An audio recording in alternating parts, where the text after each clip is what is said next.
resentment about this issue and that this particular character has not been caught yet. But another reason for this meeting is so that we can talk about the deeper issues that led to this person choosing this neighborhood to prey upon. And to talk about how these cyclical issues are continuing and what we can do together along with city representatives, the police, and as neighbors, as community members to address these issues in a sustaining way. And also, the media has done a great job at presenting the different angles of the story, but perhaps the community perspective can come out more and we can have a forum for exposing our own voices about the issues that affect us. There's a number of folks that volunteer to try to reach out with flyers to see if we can find this individual. And we've been doing this over the years, Center City, Northeast, South Philadelphia, with these kinds of situations. One of the things I'd like to call on this group is to make sure that we all prevail with common sense and calm our heads. Because some of the rumors that are going around that the police aren't really looking into helping stop this because when they're on the shot, we have to have them get this person off the street first. That's not true. And we don't do a service to each other or to these ladies who are fearful or to their families if we feed into rumors. And try to make it so that they're all feeling better and safer, just the fact that we're there to help one another. And I just wanted to commend Captain and the police department and the great job that they're doing out here to ensure that safety. And the councilwoman who last night provided us with 1,000 flyers so we go out to these intersections and pass out these papers. In closing, I want to thank Pat Point, she's here somewhere from the Human Relations Commission. And Pat's been doing a remarkable job too, just on the streets, putting a lot of hours in. So it's not about one person to stop this. It's going to take a team of us. And we all need to be there together. Thank you. I'll step up for this. I got a big mouth. I'm Captain Graham. I'm the captain of the 26th Police District. We also have representatives from the 24th District here. Okay, I can't tell you everything that we're doing down here, but we have a lot of resources focused on this problem. We have investigators from the Special Victim Unit in the back. Guys, raise your hand. If you have any questions, any information, you can go to them after it's done. I have 4 of my officers here, 2 of whom have been reassigned to a footbeat along this 10 to 10 Ave Front Street corridor. Guys, raise your hands. They're back there if you have any questions. You want to go introduce yourself when we're done. We have a lot of assets. There's uniformed assets out there, and there's plainclothes assets. There's investigators out there. Just because you don't see somebody in uniform doesn't mean we're out there. The bike shooting, which focuses on prostitution, has been out there. Not so much focusing on the ladies, but focusing on the customers. They've been really doing a really good job trying to discourage the customer base from coming in. In the process of that, they're also talking to the young ladies out there, gathering information, trying to give them the resources to maybe get them off the street. Those of you that have been around the 26th for a while know Anime Law, my community relation officer. Anime knows all these young ladies out here. She's for 30 years, she's been trying to get them off the street. She's ramped up her efforts. She's reaching out to family, children, ex-husbands, whatever it is, whatever she needs to do to try to get these young ladies off the street. She's doing it from that end. So there are a lot of resources. SEPTA's pitching in with different things they're doing up on the elevated platforms. There are a lot of resources right now being focused down on this problem. So don't think because you don't see a marked patrol car or an officer in uniform that we're not working on. We are between the 24th and the 26th alone, just from the patrol side. We have a lot of resources and we're doing a lot of things. And a lot, it's not just actually out on the street. It's reaching out to our contacts in the community, reaching out to the young ladies who do, we do have relationships with, to try to, develop that, gather information. And we can't arrest our way out of the problem. We've been trying that for years and it's failed. There's other outreach things that we need to do. We're trying, and a lot of it centers on trying to get these young ladies off the street into different programs and getting some help. Yes. I actually live in the Fort Richmond area, but I've been interested in this since since the first victim or whatever, Elaine Goldberg, may she rest in peace. But the little blurb in the paper that got me here was that this meeting was to look at the deeper issues involved in the community. And I walked, and I purposely walked by Kensington and Somerset. I've brought this up on many times at other community meetings, and as I walked by there this morning even, guy says, works. But police cars all over the place, and it literally looked like nothing was being done. I mean, these first two victims were from the suburbs. And eventually this young lady, the most recent one, was also suburban, but is involved in that drug culture here. The works are readily available. It looks like they were IV drug users. They're found in places where these little, like, hit houses, or whatever you want to call them, are. It amazes me that police cars can go by Kensington and Somerset every day, all day, and they're out there selling works. I had a captain from another district told a funny little story how he saw that and went driving right on by. That's not a funny little story. This is epidemic now. Something needs to be done about it. So if you could address that, I mean, what are uniform patrols doing about open drug sales and open needle exchanges right there in Kensington and Somerset? I mean, that's been a chronic problem since I've been in the district. As far as the works go, I mean, there's a needle exchange program out there, so that's an effort that's really hard to fight. Even if we accept the needle exchange program, which, I mean, that's their First Amendment, blah, blah, blah, this, that, and the other thing. What I saw this morning was sales going down. And the young lady came out of the car, got something off the guy, and then she said, give me another one. And I mean, obviously, if I'm a citizen walking down the street and I hear that, and a patrol guard goes by, and you see the needle exchange and the money, I mean, the needle exchange program, they're supposedly giving clean needles for used needles. But then what's happening is I think folks are getting those and selling them. So one thing does go off of the other. But you really have to clamp down on that area. I mean, it's like, I'm sorry, it pisses me off to walk by there and like they're selling works. I want to get locked up because I want to beat the hell out of somebody for doing that, but that's like you said, you can't arrest your way out of it. I can't fight my way out of it. But it's a huge problem right there, and we kind of like go like this. All three of these young ladies were IV drug users. Detectives are so overwhelmed, they're not going to handle a needle doctor. They're not going to handle, I mean, it's something that's going to get pushed off the L&I, for not having a permit. I mean, it's not, at the time, it's not even drug paraphernalia. I mean, it's new needles. Yeah, we can't lock them up for that needle exchange. That's not a problem. And if you really knew the legal technicalities on a uniform officer making an open-air drug arrest, if they say, is it illegal in America to make a hand-to-hand transaction? These are the problems we face when we go to court. It's not. You and I are standing on the corner, we make a hand-to-hand transaction. That's necessarily illegal. Now, one of the officers is coming around the corner in a marked patrol vehicle, and he sees the hand-to-hand. He knows what it is. I know what it is. We make that arrest, try to justify and articulate that in court. It's a whole different ball of wax. It hasn't changed. It's not, the neighborhood people might be the businessmen, but, if you have nothing else, what do you expect? It's people coming in from the suburbs.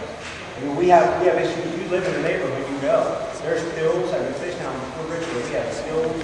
We have everything down there. It's that demand that's driving the high. It's not against the law to stay on the corner. We still are in America. We still constantly want to protect you.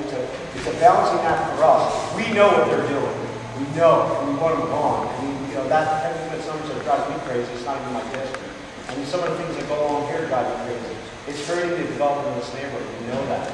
But until we get a handle on that demand, I mean, really, that's what we got to get a handle on. I mean, that is such a social problem that's so far above the resources we have. I mean, I don't have the answer, but people have been studying addiction for years, and does anybody have an answer?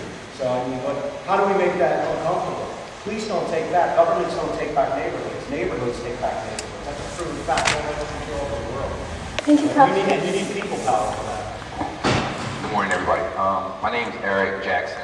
I've been in the neighborhood for about 6 years. I'm on the 1800 block of Winsley. It's about 5 blocks from here. A few months back, when the original Kensington rapist was caught, turns out that his last residence was in the 1800 block of Cornwall Street, which is directly in the back of me. I have a daughter, a girlfriend, just like a lot of guys around here. Just to piggyback on what the captain was saying, I too was in Iraq and Afghanistan. We all know all the heroin comes from Afghanistan. 90% of the heroin in the world comes from Afghanistan. I don't want to get off base, but we do have to tackle the problem. If standing on the corner is not illegal, maybe it should be, especially at Kensington and Somerset. It's ridiculous. They're turning these houses into, I don't want to use too many colloquialisms, but they're turning these houses into whorehouses. These guys, they have these women under their control. It's a deep problem. You're not going to get these girls to stop walking the streets. It goes all the way down to Erie and Torresdale. Something needs to be done. Do you think that it's become a hub? Kensington and Somerset has become a central hub for that? The entire strip from York and from Berks to Erie, Torresdale is a hub. They're turning these rooming houses to house these women. They're pimping these women out. I live in the hood. I go to the store. I see it every day. I saw it on my way up here. You know, Somerset, Cambria, Lehigh, Allegheny, you name it. There's 3 beer distributors at one intersection. It's open at 7 in the morning. They're buying beer and alcohol at 7 o'clock in the morning. It's not legal, but is it right? How can you take back a neighborhood if we keep saying this isn't illegal, this isn't illegal? Maybe it should be.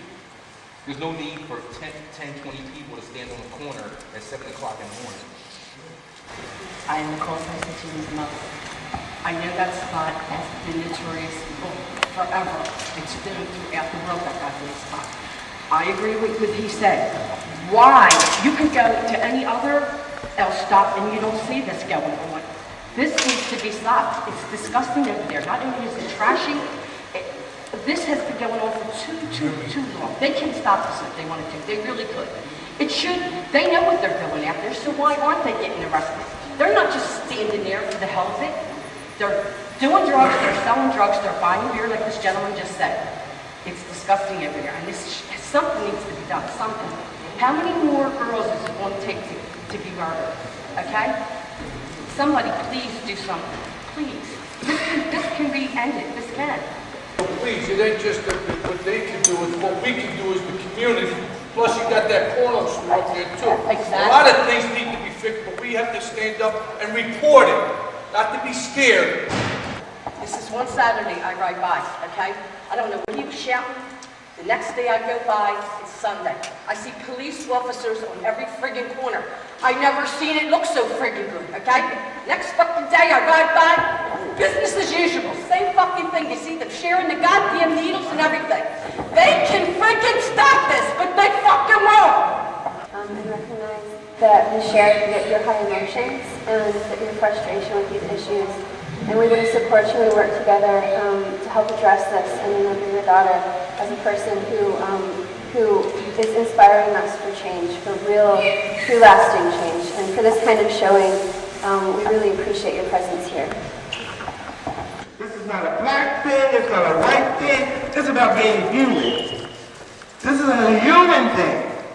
It's sad that it took a tragedy to bring us together to stop what we know we can stop. It's not just the policeman's fault.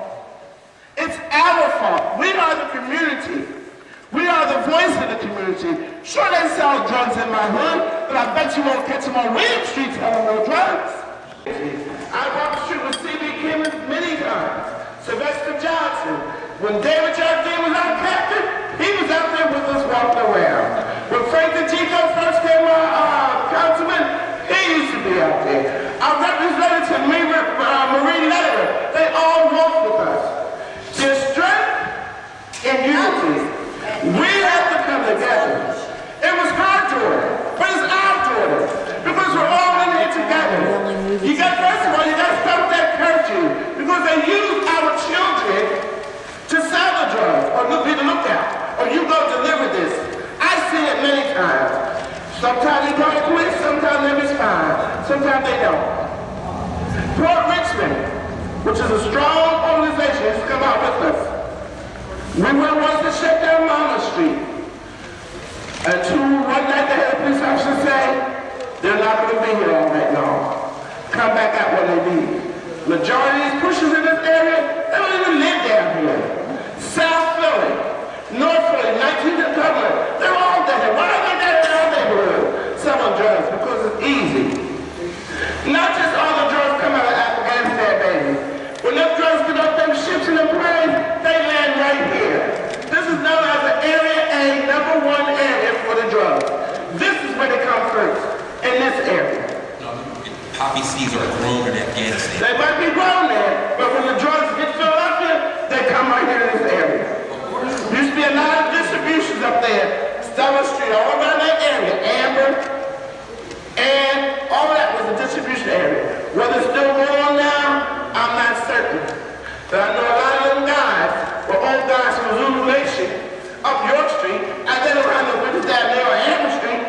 Birch Street selling no drugs. You go out here and near Tulip, Janet Street, that's got us from 19th recovery. They don't have no business in our area selling drugs. But we closed our eyes.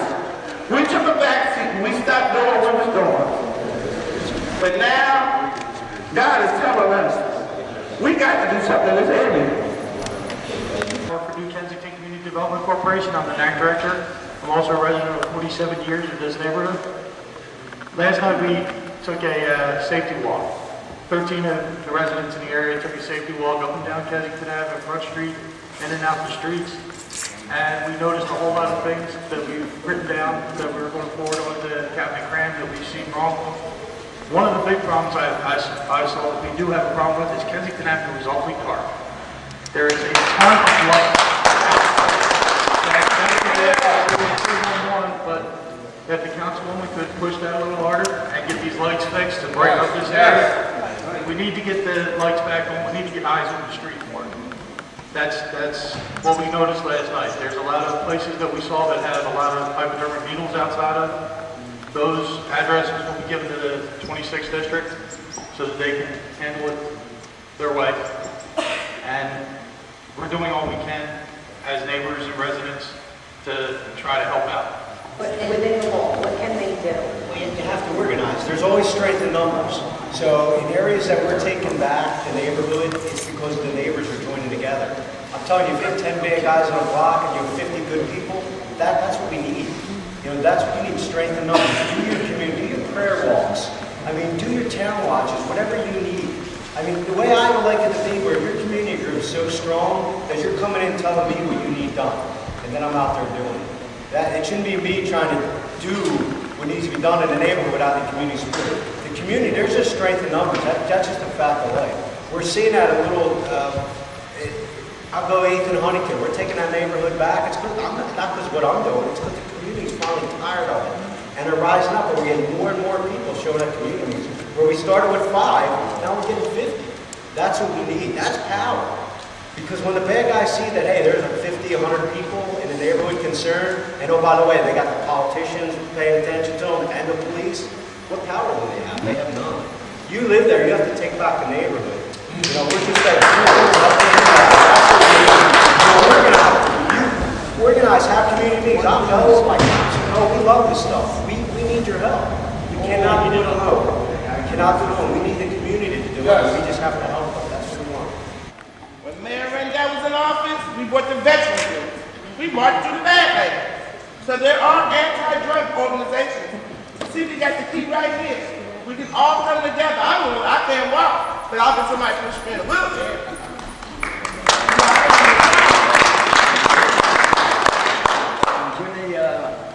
I lived in this neighborhood for 66 years. I hear everybody in here, but I got a couple words to say.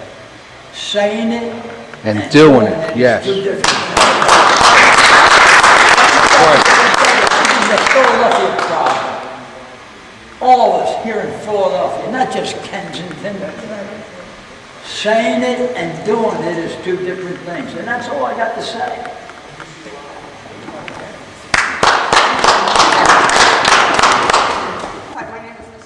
I moved here 10 years ago from New Jersey. I found this to be a very good neighborhood. I live in Fishtown, right behind Applebee's, and I feel bad for all the people who are suffering here. My children, unfortunately, have moved out into the suburbs. I commend the police officers, I commend the captain of both districts. First of all, I want to express my sincere sorrow to the mother of one of the victims here. This is a terrible situation, and unfortunately it leads us to this. I'm Councilwoman Sanchez, and I've represented this area for 3 years. I'm also a neighbor in the Hancock and Diamond. We want to make sure that lifting this neighborhood doesn't mean we're gentrifying it and we're going to displace the people that are here. And at the same time, welcome development that's going to create the jobs. There's nothing going on in this neighborhood that we can't resolve if we work together. We don't have all of the resources, but we have a committed captain, we have a committed elected official, we have great neighborhoods. When we do work block to block, all it takes is one neighborhood block captain saying, I'm tired of this, and we're on it, and we will work work with you. It is unfortunate that this had to escalate to national attention for us to get together, but please, let's not waste this opportunity. Let's get together. I may disagree or agree to disagree with the captain and other people on how we take back our neighborhoods. I believe in what's called assets-based community development. We have all these vacant properties, you have all that vacant land, and I believe 2 of the 3 victims were killed on land that used to belong to Conrail, which still belongs to Conrail or whatever. It's a huge, huge, huge problem. Representative Taylor's land bank bill has not come before council at this point yet. Actually, Representative Taylor and I worked on that land bank bill. I had him in council, and we made sure and we amended his legislation that would allow us to facilitate the acquisition of some of those lots. There will be an editorial coming out hopefully this week. We had hearings in council about CSX and their unwillingness to work with the city of Philadelphia to keep their places clean.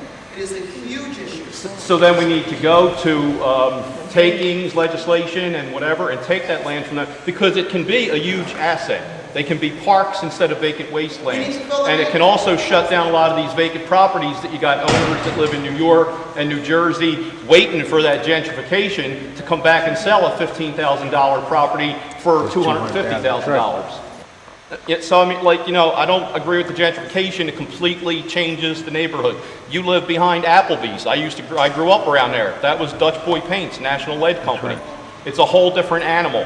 But this whole entire neighborhood can look like that area by Applebee's. This entire neighborhood can look like that part of South Philly, but with a balance, that we don't put the people out who are here, but we don't have the current rats and crackheads that we have out here. But we need government support for that. The recovery houses so close to where these people come to buy their drugs? There's arguments about that, and again, I'll let the behavioral people talk a little bit about this. I inherited this huge recovery house situation. I didn't realize how many were in the neighborhood until I started getting some of the complaints and we started walking around them. The fact of the matter is, some people say take the people away, get them better. Some people say they're going to come back to this environment and they need to learn to survive in this environment.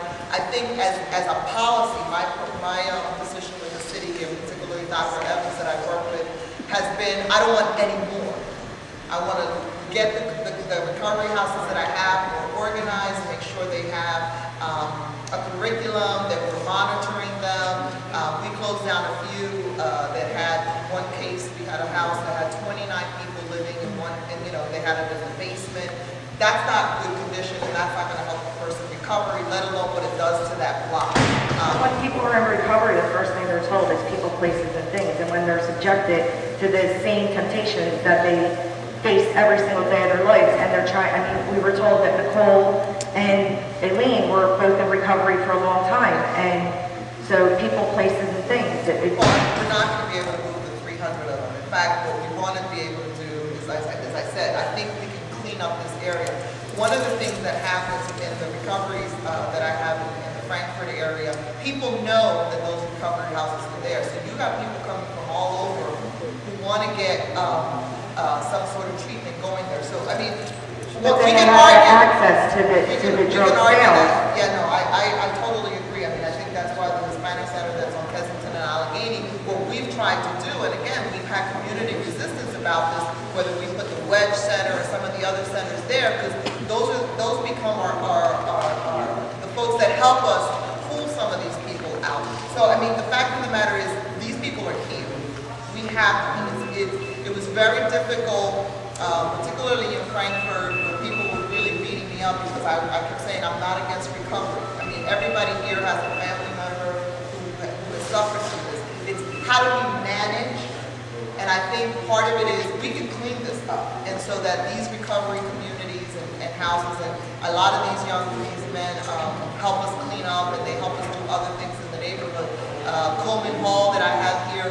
When I ask for guys to clean up, they'll come to the area where they did their drug dealing, and they'll tell me, I need to come clean up and do this here because that's where I sold. So for some of them, it helps them recover because they're going back and doing something in the area that they had issues. So it's a very difficult mix.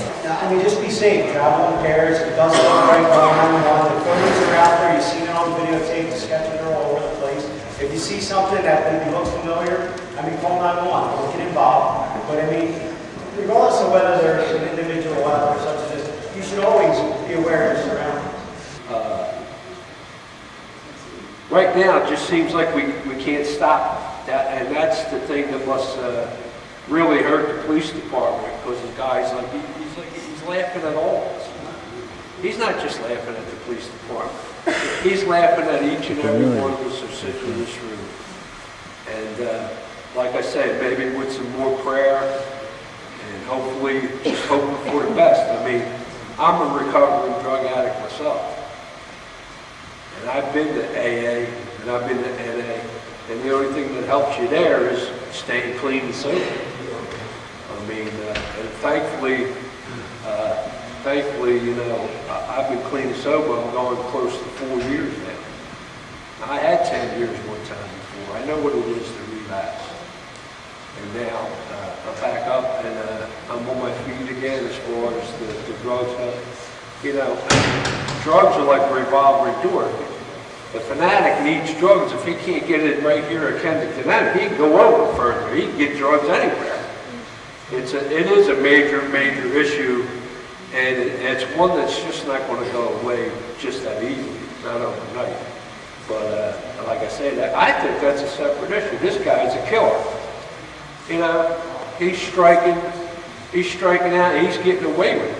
Right now, he's getting away with it. But someday, he's going to slip it, he's going to do something wrong, and he's going to get caught. I have faith in that, and I pray for that every night that he gets caught.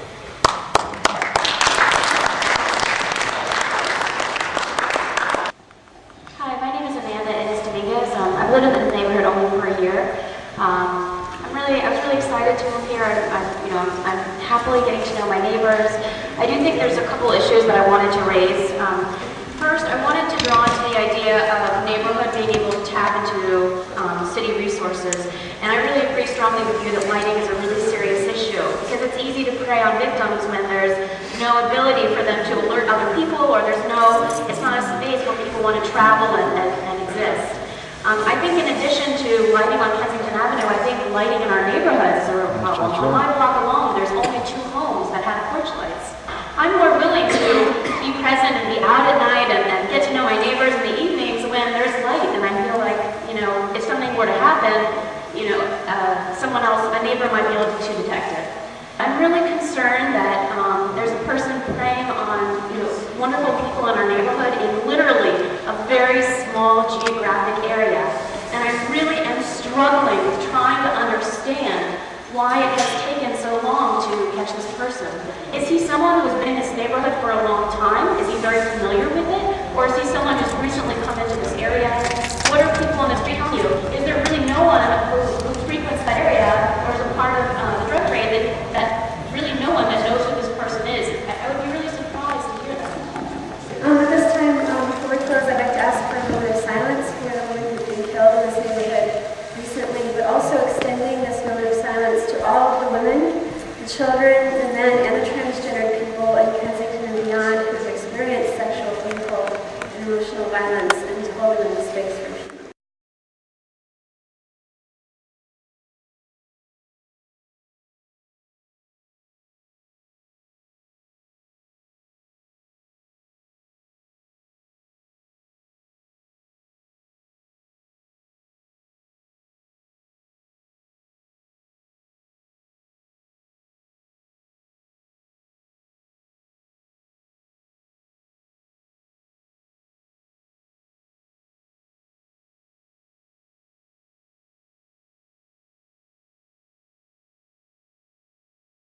Thank